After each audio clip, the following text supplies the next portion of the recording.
Salut! Quand je donne des cours de Gutenberg, eh bien, on me demande souvent comment aligner des boutons dans des colonnes, des boutons en bas des colonnes, comme je vais vous montrer l'exemple ici. En effet, on a souvent besoin pour des call to action, des grilles tarifaires, de mettre un bouton qui est aligné, des boutons alignés en bas des colonnes. Alors, on pourrait le faire en fixant en pixels des hauteurs de colonnes, mais ça va être une catastrophe pour rajouter du texte, ça va être une catastrophe en responsive. Donc, je vous donne une solution qui fonctionnera dans tous les cas, en ajoutant du texte ou pas. Bienvenue dans les minutes de WordPress, je suis Eddy, votre coach formateur. Je vous montre tout de suite en image comment je fais.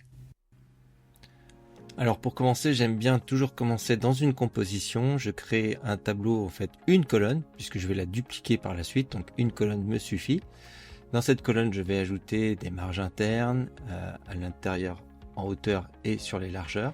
Mettre une petite bordure pour l'effet, l'esthétique, voilà, avec un petit arrondi.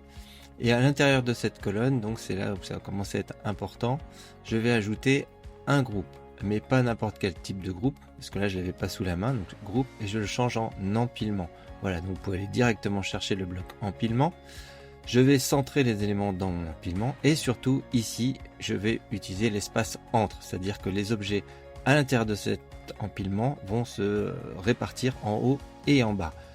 Donc moi l'idée ça va être d'avoir un groupe avec tous les contenus texte et un bouton. Donc on aura finalement deux éléments dans cet empilement. Mon groupe avec tout le texte. Là j'accélère un petit peu pour faire tous mes copier-coller de texte.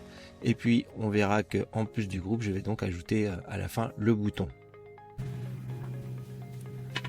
Je fais beaucoup de dupliquer. J'utilise beaucoup les raccourcis clavier CTRL-SHIFT-D pour dupliquer quand c'est possible.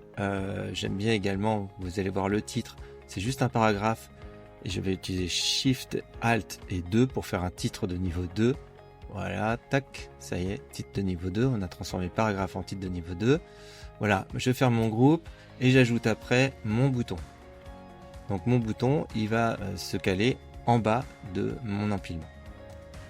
Je centre tout, je mets le texte, le bouton comme il est dans mon modèle, même si je suis en fond noir, je trouve ça plus joli. Voilà, et maintenant je vais dupliquer CTRL-SHIFT-D la colonne pour avoir 3 colonnes. Maintenant que j'ai mes 3 colonnes, bien, il va falloir que j'aille changer le contenu avant de passer à la méthode qui va faire que tous les boutons vont s'aligner en bas. J'accélère un petit peu pour mon contenu.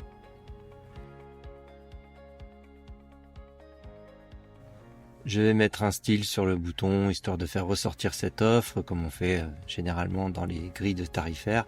Je pourrais également changer la couleur de la bordure. Là, je ne l'ai pas fait. Ce n'est pas le but de cette vidéo.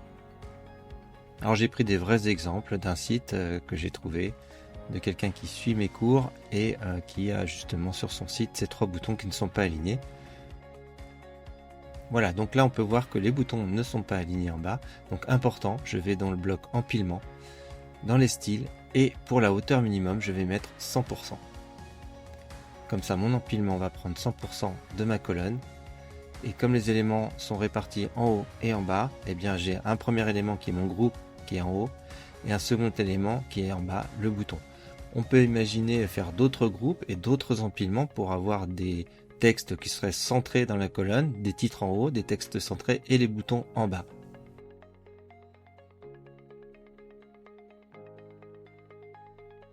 Pour une intégration plus facile, je mets mes colonnes dans un groupe pour remettre la bonne taille et je vais insérer ça, je vais l'enregistrer et puis je vais, donc là j'ajoute des marges internes à mon groupe, externe pardon, et puis je vais ajouter ça dans une page.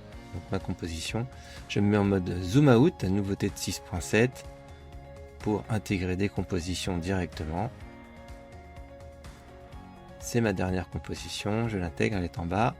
Il va falloir que je retourne, je dézoome pour aller mettre la pleine largeur, la grande largeur, voilà. Et voilà mes boutons qui sont alignés en bas. Alors je vais augmenter le texte exprès pour que vous voyez que tous les boutons descendent. Voilà, les colonnes s'agrandissent et les boutons descendent pour être toujours alignés. Voilà, j'espère que ce petit tuto vous a plu. Si vous avez d'autres techniques, n'hésitez pas à me les partager. Si vous avez d'autres problèmes ou de mise en forme que vous n'arrivez pas à obtenir avec Gutenberg ou le FSE, faites-moi des commentaires, abonnez-vous pour suivre tous mes tutos. Je vous dis à très bientôt.